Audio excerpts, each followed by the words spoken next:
তো বন্ধুরা, তোমরা সবাই কেমন আছো? আশা করছি অনেক অনেক ভালো আছো আর সুস্থ আছো। তো আমি সকালবেলা উঠে সমস্ত বাড়ির কাজ কমপ্লিট করে স্নানটাও কমপ্লিট করে নিয়েছি।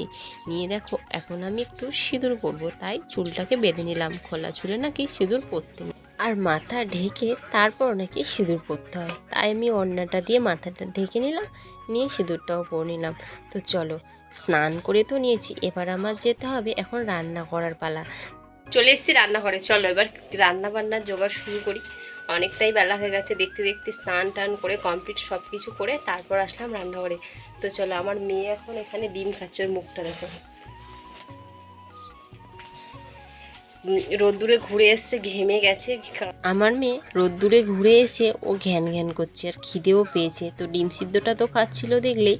তারপরে আমি একটা মৌসুমির জুস বানিয়ে দিচ্ছি। তো জুসার দিয়ে আমি এখন পাখি পাখি জুসটা করে একটা গ্লাসে করে ঢেলে ওকে দিয়ে দেবো, ও খেয়ে নেবে। পেটটা ভরা থাকলে বাচ্চারা কিন্তু ডিস্টার্ব করে না। তো দেখো এখন খাবে, কত সুন্দর করে খেয়ে নেয়, একা একা ডিস্টার্ব করে না। আমার বর এনেছে একটা থামস আপ, তো আমার মেয়ে তো থামস আপটা পেয়ে খুব খুশি হয়ে গেছে। আমি বলছি মাম দাও, ও তাড়াতাড়ি করে নিয়ে চলে যাচ্ছে, বলছে নেই।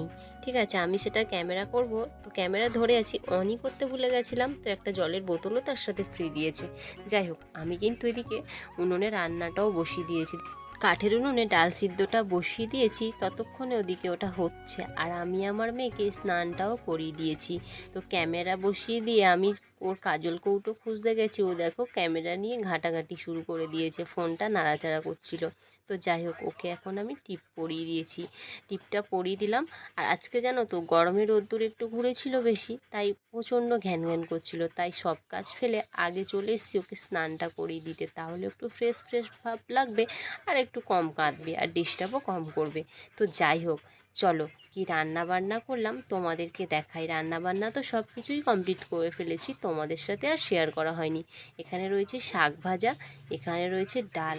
আজকে রান্নাটা বেশ বড় হয়েছিল, মানে বেশি আইটেম ছিল আর কি। এখানে রয়েছে মাছ ভাজা, আর আমাদের বাড়িতে মাছ ভাজাটাই বেশি হয়, কারণ আমার বর মাছটা পছন্দ করে না। ওটা ছিল চিচিঙ্গে ভাজা, আর এখানে রয়েছে আমের চাটনি, আর রয়েছে লাল লাল চিকেনের ঝোল। স্যালাডটাও কিন্তু আমি কেটে নিয়েছি। এবার চলো গরম গরম ভাতের সাথে সব কিছু মজা করে